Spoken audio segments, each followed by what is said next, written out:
Hey all, Ron Armstrong here, filmmaker extraordinaire, and today I want to share with you 5 secret techniques to writing a great screenplay. Now before I go into these techniques, I want to talk a little bit about the process of script writing.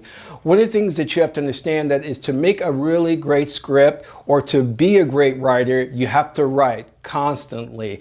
And writing is this very isolated type of field where you're in your room, it's just you and your keyboard, and you're pumping out those scripts or those stories. And the more that you write, the more you will find your own individual voice. You also should pick a genre that you're comfortable with and maybe try and focus on that genre and perfect it. So I think those are important. The writer writes, you keep writing, you find a genre that you're good in. Also, another thing I think will help if you enlist the help of a script doctor or friends who can give you some objective opinion on your screenplays, because sometimes you're very close to the material and you can't see problems within the story itself.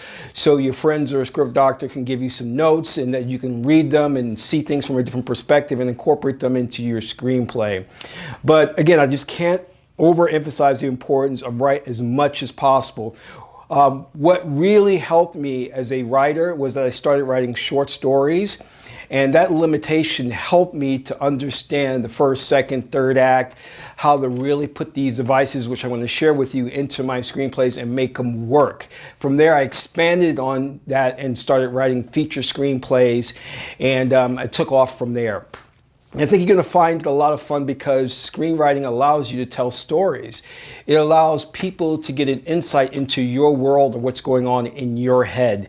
And sometimes that's good and sometimes that's not so good. So keep that in mind. You may be sharing some very, very personal things with people, even though you may not, think so. And every now and then you'll probably have some Freudian slips in your screenplay where you're revealing some things about you.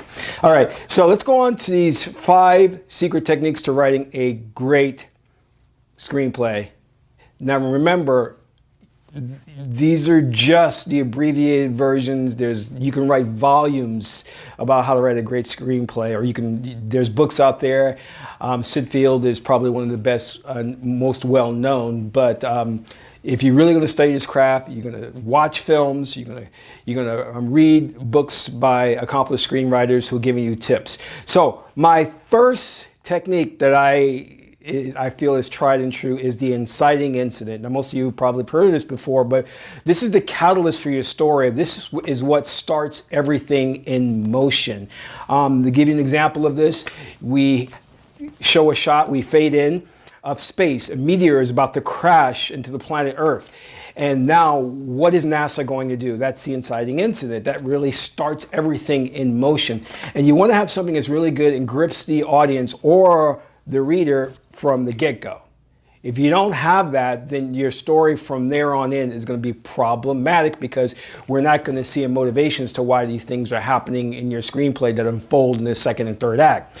The other thing is that I really love is to have your script to where it's a page turner in every, kind of like a page turner, but every scene there is a cliffhanger, some type of event to where you just got to know what happens next, and it's not complete.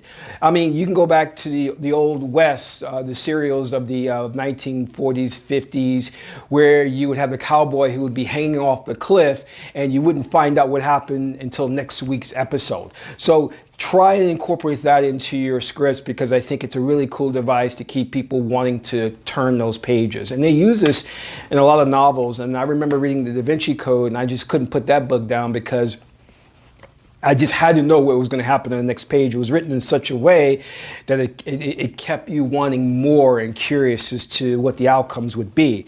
The other thing is, and I love this one, is tell your story visually. We rely too much on dialogue, and I think many writers starting out give too much exposition and have their characters talking too much. The worst thing you can do is I see in these movies where the villain is facing the hero and the villain reveals this entire plan, and you don't want to do that. You don't want to have your characters talking too much or telling things that can be told in a very visual way. And 2 films I think that really have mastered this and give you a good representation of this is the first one is Jack Nicholson's Chinatown. It was done in 1974, and that movie has not much, it doesn't have a lot of dialogue, and it tells its story visually. It's an awesome film. It's one of my favorite films. The other one, which is my favorite film, is 2001: A Space Odyssey. That's Stanley Kubrick's film, and that entire film relies heavily upon the visual storytelling. You know, the Discovery ship is in the shape of a phallus, and then Jupiter is the egg, and there's the impregnation, and the baby's born, and it's beautiful, it's visually told, and you don't have characters running around with a lot of dialogue. In fact, I think the character that probably has the most dialogue is the computer HAL 9000. So check that film out for visual storytelling. The other thing is that I think you have to have is a really good antagonist. Your villain has to be complex. There has to be a motivation behind why he or she is doing the things that they're doing. And some of the best villains are put into positions where they're doing something and you can kind of understand why they're doing something. For example, if you wrote a character about me and I'm out there robbing a bank, well, you know, greed is the motivation, right? But that's fairly simple. It's not complex. But if you put it into that story mix that you have these terrorists who are holding my wife hostage, and they're basically telling me that I have to rob this bank or they'll kill my wife within an hour, that really creates a different dynamic. And even though you'll see that I'm robbing the bank and I'm going to get that money and the hero has to stop me, but then you can say, well, yeah, he is a villain, but there's much more than what's going on that we don't see. And that's really a lot of cool things about it. If you look at Die Hard, I think that's a good indication of a great villain. And in fact, you know, if you look at that film, there's a lot of villains in there who they weren't what you thought they were, and it ended up that they were actually, you know, taking over Nakatomi Towers for a different reason than just being terrorists and trying to free their comrades. So go back and watch that film. I don't want to give too much away on that. The other thing is a great and complex protagonist. This is a little different than the antagonist, and the reason being is because I think the best heroes, the best protagonists are the ones that are fighting inner demons. You know, there's something that they have to overcome, a character arc, and in overcoming that within themselves, then they're able to defeat the villain. And I think that's beautiful. If you can do that, you add all these depths and layers to your script, and it makes your hero more interesting. You know, on that note, you probably want to read Joseph Campbell's The Hero's Journey and get really into that and understand the archetypes of character structures. You know, the wise man and the mother figure, the father figure, and the hero, and how the hero has to take this journey. And the journey is a symbol of the subconscious mind, and who the hero meets along this journey is able, every character the hero meets is able to help further them in their journey. So, you know, that's a side note. Start like trying to understand that a bit. That would really help bring more breadth and depth to your stories. So those are basically my 5 techniques that I think that if you impregnate your story with those, it'll really come off a lot better. And I'm going to give you one bonus tip, which is the 6th one, is have some type of plot twist. That always works. M. Night Shyamalan is famous for his plot twists.